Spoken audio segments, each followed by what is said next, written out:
A wild Mustang that once sent 3 men to the hospital. A wheelchair-bound boy who thought his life was over. 2 souls with nothing in common, until one glance, one reckless choice, and a bridleless ride left the entire state of Texas speechless. This isn't just a story about riding a horse. It's about how a heart that dares to believe can tame what no one else ever could.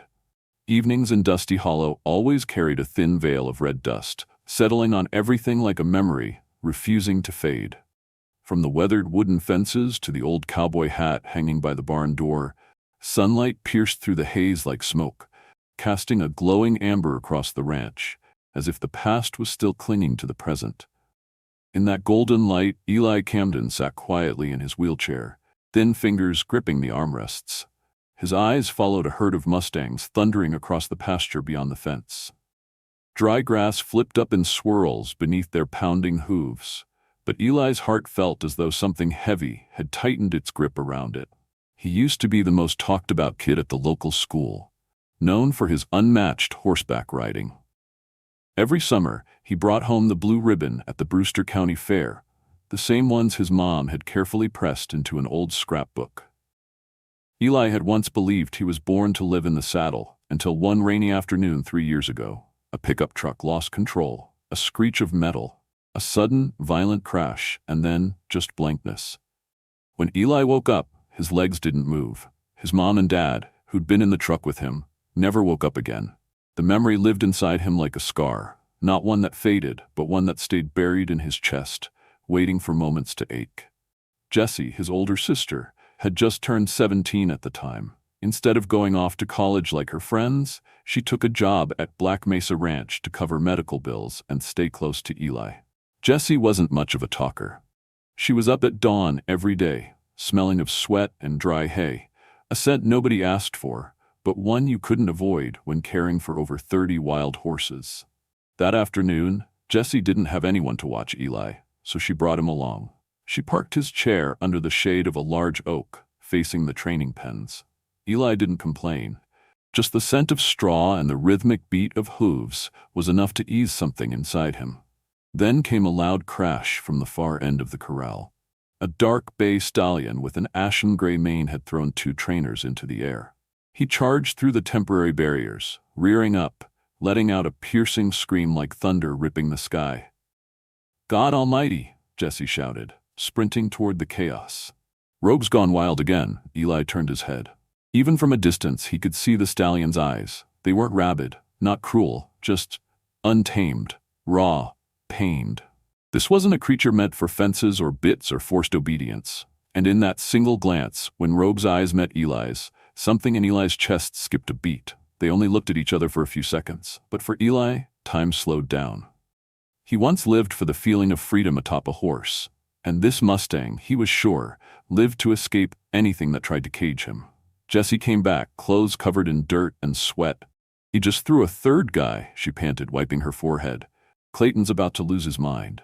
"Rogue?" Eli asked, still staring toward the pen. Jessie nodded. "Nobody can break him. Heard he was caught near the New Mexico border. Escaped traps 3 times, total maniac." Eli gave a faint smile, thin, almost fragile, like a memory cracking through. "Maybe, he just doesn't like the way people try." Jessie squinted. "What's that supposed to mean?" "Nothing," Eli said, turning his face away, but his eyes never left the spot where Rogue stood, chest heaving, ears perked like radar. That evening, while Jessie went to fetch hay from the shed, Eli quietly wheeled himself closer. He didn't enter the stall, just rolled up near the fence. Rogue glanced at him, then turned away. But moments later, he looked back. No snorts, no pulling at the gate, just watching. Silently, curiously. Jessie came back, frowning. "Eli, don't get near him. He's dangerous." Eli gave a faint shrug. "I'm not afraid." "Yeah, well, you don't know what he's capable of. He's not like the others here." "I know," Eli whispered. "That's why he feels familiar." They left the ranch at sunset. The sky glowed lavender and rose, and far behind them, the Mustang stood still in his pen, not neighing, not stomping, just watching the wheelchair roll away. Eli turned his head once and saw Rogue still staring. He couldn't explain it, not even to himself, but deep in his chest, he knew. As sure as the sound of hooves echoing in the distance, he and Rogue had just recognized something in each other. Something had stirred in Eli after that afternoon, like a small ember awakening beneath layers of ash, still fragile, but burning. Jessie didn't notice. She was too busy juggling ranch chores, cleaning stalls, training horses, logging records. But Mr. Tanner noticed. Mr. Tanner, now in his 60s, with a lion-like mane of a beard, had managed Black Mesa Ranch since the days Eli's parents were still alive. He didn't speak much, but his eyes seemed to understand more than words could say. One afternoon, while Jessie was working with the new racing colts, Tanner approached Eli's chair. "Staring at that stall again?" he asked. Eli looked up. "Yeah. You know, Rogue's not exactly the friendly type." "I'm not trying to get inside," Eli said quietly. "I just want to be closer. Could you maybe take me out there?" Tanner studied him for a long moment. Then, without a word, he began to push the chair. They headed to the old training pen behind the ranch, the one where Rogue used to be brought out for sessions, but had since been left mostly abandoned. Makeshift steel fencing surrounded it, loose hay scattered in the breeze. No cameras, no shouting trainers. Tanner opened the outer gate. "You don't go past that rope line, got it?" he said firmly. "I won't," Eli promised with a nod. That afternoon, Rogue stood quietly in a corner of the pen, his silhouette stretching long beneath the slanting sun. Eli didn't speak. He just sat there, listening to the wind rustle through the trees in the distance. And then he began to sing, softly, like a lullaby meant only for himself. It was an old folk tune his mother used to hum before bed. Red River Valley. Some time passed. Then, 2 ears twitched. Slowly, Rogue turned his head. No snorts, no stomping, just eyes, watching Eli. And Eli watched back, eyes wide, unblinking. From that day on, Tanner pushed Eli out to that quiet back pen every afternoon. No reins, no whips, no sugar cubes. Just a boy in a wheelchair and a wild horse no one else could touch. And a song. Always a song. But secrets like that don't stay hidden for long. One afternoon, Clayton Briggs, the ranch owner, happened to stroll past the back stalls. He froze, frowning, when he saw Eli sitting near the fence and Rogue only a few paces away, calmly observing. "What the hell is this?" Clayton bellowed. "Tanner, what's that kid doing out here?" Tanner stepped from the shed, hesitant. "He's just watching. He hasn't gone in." "Watching? That lunatic nearly killed someone last week." Clayton's face flushed red. "If that horse throws him, who's going to answer for it?" Eli lifted his chin. "I'm not afraid of him." "Then you're a damn fool," Clayton shot back, his glare cold as steel. "From now on, you stay away. Understood?" When Jessie heard, she rushed over, pale as a ghost. "Are you out of your mind, Eli? You know what that horse is capable of." Eli didn't answer right away. His gaze drifted back to the stall where Rogue stood. Not feral, not violent, just still. A silence full of restraint. The silence of something misunderstood for far too long. "I'm not trying to break him," Eli said softly. "I just want to be near him. Maybe he feels lost too." Jessie shook her head. "You don't understand." "No," Eli replied, looking directly into her eyes. "You don't understand. If I don't get to live for what I love, then I'm just surviving." The words hit like thunder. Jessie froze. She turned away, blinking back tears. A week later, Miss Ruthie Martinez, Eli's school counselor, arrived at the ranch. Petite, with silver-streaked hair and a voice warm like a winter blanket, she greeted Clayton in his office. "I heard Eli's been bonding with a horse named Rogue," she said. "Ridiculous," Clayton grunted, waving her off. "That animal's a hazard. Needs to be shipped out, not babied by some crippled kid." "You clearly don't understand equine emotional therapy," Ruthie replied calmly. "In Colorado, similar programs have helped hundreds of kids with PTSD heal. Eli could be the miracle you're overlooking." Clayton smirked. "Why don't we put you on Rogue's back? See how miraculous he is then?" Tanner stood in the corner, saying nothing, but a rare flicker of anger burned in his eyes. That afternoon, Ruthie sat beside Jessie and Eli near the back pasture. They didn't speak. They didn't need to. Sometimes silence says everything. And once again, Rogue stepped from the shadows, approaching the fence slowly. He locked eyes with Eli, not with fear, but trust. "He's choosing you," Ruthie whispered. "He believes in you." Eli didn't answer, but his hands clenched the armrests. No one else may have noticed it, but deep inside, among the cracks and ruins, something was starting to grow. Something was changing. June in Texas brought a sun that seemed to melt everything in its path. At Black Mesa Ranch, it also marked the arrival of the biggest event of the year, the annual Mustang Showdown. Hundreds of locals from across Brewster County and beyond poured in to watch. Posters were plastered all over town. Black Mesa, Mustang Showdown, June 17th. Don't miss it. To most, it was a thrilling competition. To Clayton Briggs, it was a golden PR opportunity to polish his image and secure new federal funding for the Wild Horse Rescue Program. But to Jesse, every red-circled date on the calendar felt like a tightening noose. "You know what I heard?" Eli said one morning as they sat under the porch eating breakfast. "If Rogue doesn't have a rider by show day, Clayton's putting him on a trailer." "A trailer?" Jesse froze mid-bite. He told Tanner he's sending Rogue off to get humanely relocated, which is just code for a slaughterhouse. Jesse stared at him, stunned. Eli looked down at his hands. "I can't let that happen." "Eli, I want to ride Rogue in the showdown." The coffee cup paused in Jesse's hand. "You're joking." "I'm not. I mean it. Eli, you can't even stand. But I can still feel, and so can Rogue. I don't need to stand. I just need to sit on his back. If I can do that, maybe Clayton will reconsider." Jessie was silent for a long time. She knew her brother didn't bluff, and she also knew sometimes the ones who couldn't walk were the ones who saw the path clearest of all. That day, Eli asked Tanner to take him to the main office. Clayton was busy entertaining a group of donors from Austin, men in suits who looked like beached whales on a dusty ranch. Eli waited until they left, then he rolled forward. "Mr. Clayton," he said, voice calm but firm, "I want to enter the Mustang Showdown with Rogue." Clayton looked up from a stack of paperwork. He blinked once, then burst into laughter. "Ride Rogue? You?" He snorted. "Kid, you can't even walk across the room." "But I can ride," Eli replied. "Ride what? On pure willpower?" Eli didn't argue. He just held his gaze unwavering like a quiet ocean hidden inside a fragile body. A knock broke the silence. Ruthie entered with Tanner beside her. They stood on either side of Eli like silent pillars. "I believe he deserves a chance," Ruthie said. "A chance to humiliate himself?" Clayton sneered. "No," Tanner spoke up. "A chance to remind people that a person's worth isn't measured by their legs, but by their heart." The room went still. Finally, Clayton shrugged. "Fine, you'll open the show, in front of everyone. If you fall, if the horse goes berserk, or if you just sit there shaking, don't say I didn't warn you." Eli nodded. "I'm not afraid." In the days that followed, the ranch turned into a quiet stage, eyes half skeptical, half intrigued, watching a boy in a wheelchair and a horse no one dared ride.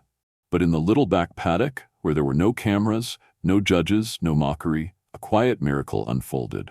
Rogue started approaching Eli every time he showed up. No lures, no force, just whistles, soft songs, and a look that said, "I see you."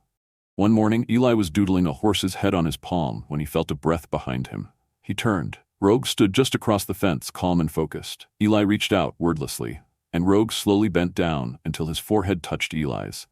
Jessie, standing a few yards away, froze. In her eyes, time stopped. No fences, no reins, no rules. "Maybe," she whispered, eyes misty. "It's not that you need him. Maybe he needs you." The day of the show loomed like a towering wall waiting for Eli to crash into. But for the first time in 3 years, he didn't feel alone. And on the other side of that wall, there might be freedom. Not just for Rogue, but for him too.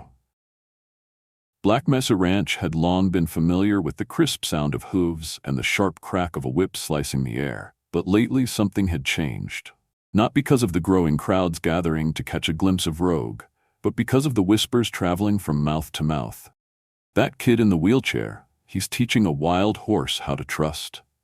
Eli showed up every morning and every evening, wearing an old button-up shirt, soft leather gloves, and a slightly crooked, wide-brimmed hat. He didn't bring reins. No stirrups. Just a wheelchair, and a heart unafraid. The training started with the smallest things. At first, Eli simply let Rogue get used to him. Every day, he rolled up near the fence, careful not to get too close. He'd sit and sketch, usually horses or suns rising over wide fields. Sometimes he hummed old Texas lullabies. Other times he whistled, "Home on the Range." Rogue at first kept his distance, tossing his mane, stomping the dirt, but gradually he drew closer. One step, then two, until one day he stopped just an arm's length away, took a deep breath, and bowed his head. The first time Eli touched his neck, he held his breath. The coat was thick and warm. the muscles firm beneath suntanned skin, but there was no flinch, no tension, just a quiet calm. "Hey there, wild friend," Eli whispered. These sessions didn't look like any kind of horse training Clayton had ever seen. No brute riding, no forced turns, no cracking leather, just soft gestures, a gentle stroke, a whispered name, a quiet smile. Of course, it wasn't all smooth. Once, Rogue turned and bolted toward the far fence, making Jessie's heart leap to her throat. But when Eli called his name with that raspy, steady tone, Rogue stopped and turned back. "He bolted," a ranch hand shouted. "No," Tanner said, smiling faintly. He was testing the boy's heart. Clayton watched from his office window, coffee in hand. He said nothing, but his eyes narrowed. One Saturday morning, as Eli practiced resting his forehead on Rogue's mane, Jessie walked up unexpectedly. She didn't speak, just stood there watching her brother, who couldn't even stand, lean his whole body forward, pressing against a creature that had once hospitalized 3 men. And she broke. "I get it now," Jessie whispered, sinking beside him. "Maybe it's not that you need him. Maybe he needs you." Rogue let out a soft snort, almost like agreement. But the story wasn't just about a boy and his horse anymore. Clayton, sensing that Rogue might actually perform at the showdown, made other plans. He called in a professional Mustang rider named Grady, a state champion from Arizona. "You've got one job," Clayton said coolly. "Go after the boys' performance. Show them what real horsemanship looks like. We can't let a crippled kid and a wild animal rewrite our industry." Grady laughed. "Sounds easy enough." Meanwhile, Eli had no idea. He kept training, bit by bit. Jessie and Tanner helped build practice courses. Soft sand slopes, small circles, even a wooden bridge for balance. Rogue slowly got used to having someone on his back. Not a rider, a companion. "You know what?" Eli whispered the first time he sat steady on Rogue's back. "I don't need you to perform tricks. I just need you to be you." Rogue stretched his neck and let out a low whinny. Not wild this time, but warm. Word spread through town. Some laughed, some shook their heads. But others, like Miss Hattie from the special needs school, or Dean, the old tavern owner, watched in silent support. "Maybe that boy's reminding us," Hattie said softly, "that trust doesn't come from legs. It comes from something no one can see." The show was 5 days away. Jessie had just finished sewing Eli's performance outfit. A white shirt, deep blue jeans, and a dark red bandana, the color their mother used to love. "Don't tell me you're wearing Dad's old cowboy hat," she teased. "Maybe," Eli grinned, "because that day I won't be riding alone." The night before the competition, Jessie walked to the stall later than usual. She found Eli beside Rogue, gently running his fingers over the canvas saddle they'd stitched together. "You think he's ready?" she asked. Eli looked into the horse's eyes. "I think. He's still scared, same as me, but courage isn't not being afraid, it's knowing fear and choosing to go anyway." And the next morning, when the first whistle blew, every eye would turn to them. A boy who couldn't walk, and a horse no one could tame. And together, 2 broken pieces the world had cast aside, they were about to create something no one believed possible. The Texas sky that day was an impossible shade of blue. Not the usual washed-out pale, but a vast stretched canvas, drawn tight with hope and something almost holy. And beneath that sky, Black Mesa Ranch was packed. The statewide Mustang competition had arrived. Families, tourists, even local news crews filled the stands. Horse trailers lined the eucalyptus trees. Hooves clanged against wooden floors. Voices called out and camera flashes sparked like fireflies. A banner swayed at the entrance. "Wild Hearts, a summer of freedom." And below it, in bold red letters, meant either to highlight or to warn, Eli Hartley. Rogue Jessie adjusted Eli's dark red bandana, her hands trembling. "I still can't believe this is really happening." Eli smiled faintly, glancing at his reflection in the makeshift wooden mirror behind the stables. "Neither can I, but if today's the last day I ever ride, then let it be a beautiful one." Tanner entered, shirt soaked with sweat. Rogue's out in the holding tent. He didn't kick, didn't rear, just stood still. "Waiting for you." In the announcer's booth, Clayton Briggs held the mic, face calm but eyes burning with a hunger for things to go wrong. "And now," he said, "we open with a special performance. Not for points, but for courage. Please welcome Eli Hartley and the horse no one has ridden, Rogue." Scattered applause, whispers. A kid in a wheelchair and a horse that couldn't be broken? Couldn't be real. Tanner wheeled Eli into the center ring where the dirt had been freshly smoothed. Rogue stood alone, no handler, no reins, only a loose rope hanging gently from his neck. His breath steamed, his mane blew wild. Jesse moved to lift Eli up, but he raised a hand. "Let me do it," he whispered.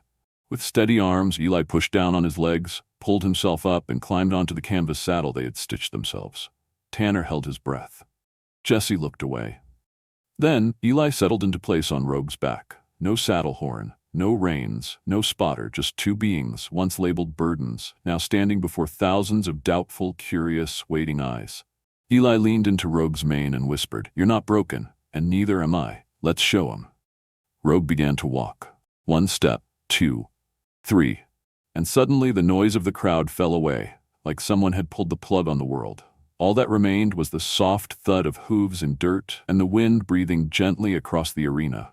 Rogue made a full circle around the ring, head held steady, every step light. He wasn't carrying a boy, he was guiding a soul. Eli didn't wave, didn't pose. He simply placed a hand on Rogue's neck, breathing in rhythm with him. The crowd went quiet, fully, utterly. One lap, then another, and without cue, Rogue stopped in the center. He bent his front legs, slow, careful, until he was kneeling in the dust. Eli slid down gently, placing a hand on the stallion's forehead. No words, just thanks. Then it happened, a roar of applause. No prompting, no music, just truth, too pure to leave unanswered. Jesse collapsed into Tanner's shoulder. Miss Ruthie wiped her eyes. Clayton sat frozen, expression blank, like something deep inside him had been struck. Eli stood in the center of the ring, leaning on Rogue's side. Sunlight bathed his face, not in triumph, but in something greater. Life. In the far corner, Grady, the pro rider Clayton had brought in, stood holding his hat. He didn't walk out, didn't mount. He turned to his assistant and said softly, "I don't think there's anything left worth following that." Later, Eli was handed a wooden plaque. Not a trophy, not money, just a piece of oak, carved with the words, "For the rider who taught us what trust truly means." All that afternoon, people spoke of Rogue, the horse no one could break. But soon, they spoke more of Eli, the boy who couldn't walk, but made a whole stadium rise to its feet. And somewhere in the golden wind drifting over the plains, some swore they heard a long, distant whinny. Not a wild horse calling its herd, but a soul announcing it had finally been set free. The morning after, Black Mesa Ranch woke to a sky soaked in gold. Birdsong threaded through the ferns along the fence line, soft as fingers tapping gently on the soul. As if the world itself was trying to whisper, "Everything's okay again." But under the calm, a quiet storm was already rising. Within 24 hours, the video of Eli and Rogue's performance had spread across the country. Local news, national broadcasts, blogs. Everyone was sharing the boy in the wheelchair who rode a bridleless Mustang like it was a dance born of healing.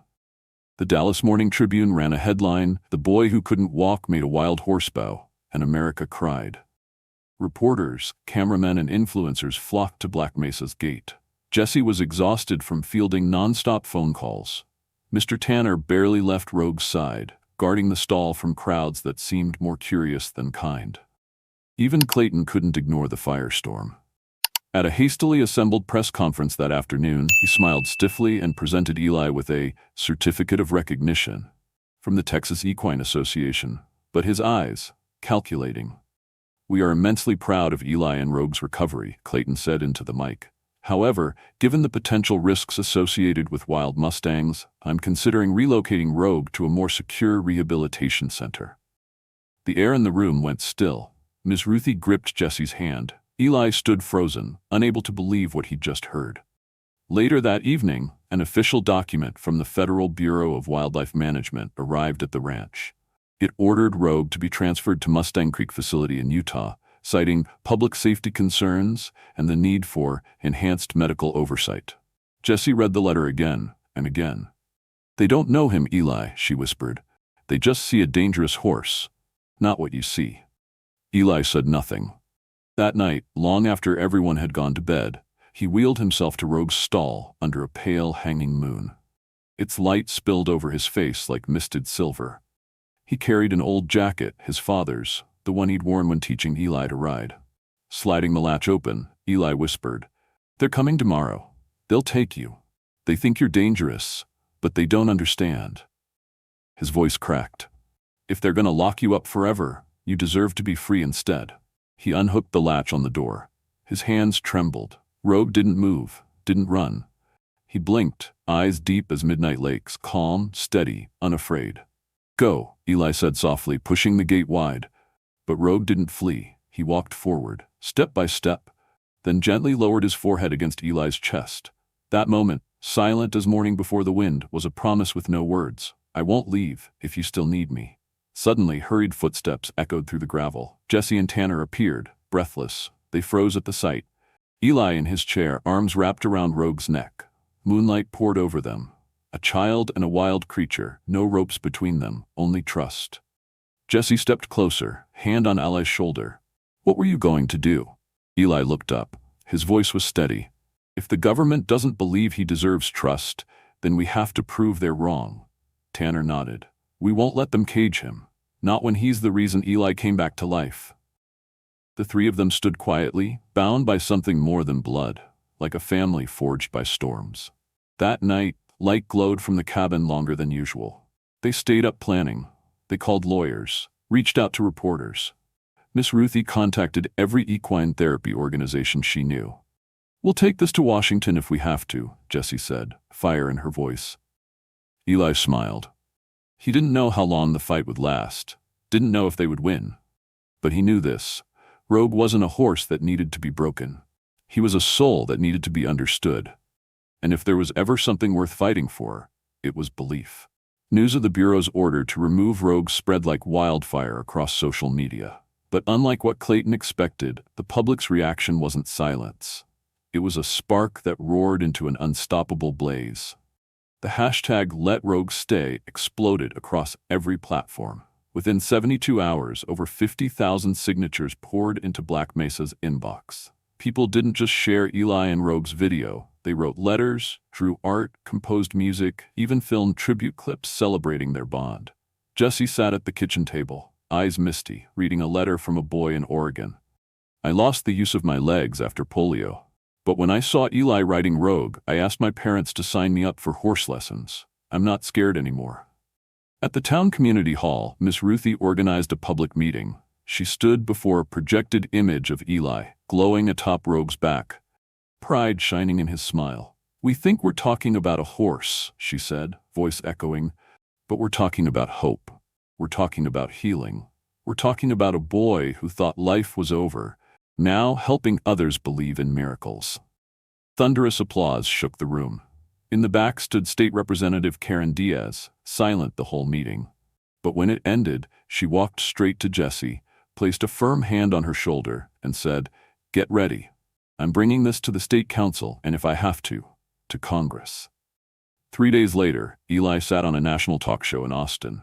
White shirt, hair combed neatly by his sister, he rolled onto center stage beneath the studio lights. The host leaned in. Eli, if you could say one thing to those trying to separate you from Rogue, what would it be? Eli looked into the camera. His voice wasn't loud, but it was unshakable. Don't tell us we're broken just because we're different. The studio rose to its feet. The applause didn't end. That evening, Jesse, Mr. Tanner, and Miss Ruthie embraced Eli backstage. But the next day brought the real miracle. The Bureau of Mustang Affairs officially revoked the order to transfer Rogue, citing public outcry and pressure from national therapy advocacy groups. Rogue would stay at Black Mesa, and he would be recognized as Texas's first official bridleless therapy horse. Clayton had no choice but to sign over part of the ranch's management to the local community council. He didn't speak when he signed, just glanced once at Eli through the office window. There was no spite in his eyes anymore. Only silence. That fall, Eli launched a new equine therapy program for disabled children in town. He called it Brave Hearts. He wasn't a doctor, had no psychology degrees, but he had something rarer: understanding born from scars. Jesse managed the finances and logistics. Tanner oversaw the horses. Ms. Ruthie handled mental health counseling. And Rogue, now a living symbol, became the soul of the program. One crisp winter morning, children lined up waiting their turn to climb onto the horses. Some giggled nervously. Some clutched their helpers' hands. Then came Billy, a red-haired boy with paralyzed legs since birth. He hesitated. "I don't think I can do it," he muttered. Eli wheeled up beside him and took his hand. You don't have to do anything. You just have to believe. You're not alone. Together they lifted Billy onto Rogue's back. No reins, no stirrups, just faith and presence. Rogue turned his head, looking at Billy, then at Eli as if to ask, "This one too? Is he one of ours?" Eli nodded. "Yeah, he's part of us." Rogue walked. 1 lap, 2. Billy's eyes widened, then filled with joy. Jessie wiped her tears. Parents dabbed their eyes, and once again the riding ring fell into sacred silence. No commands, no music, just the purest kind of quiet, where a wild horse and a little boy defied the world's labels together.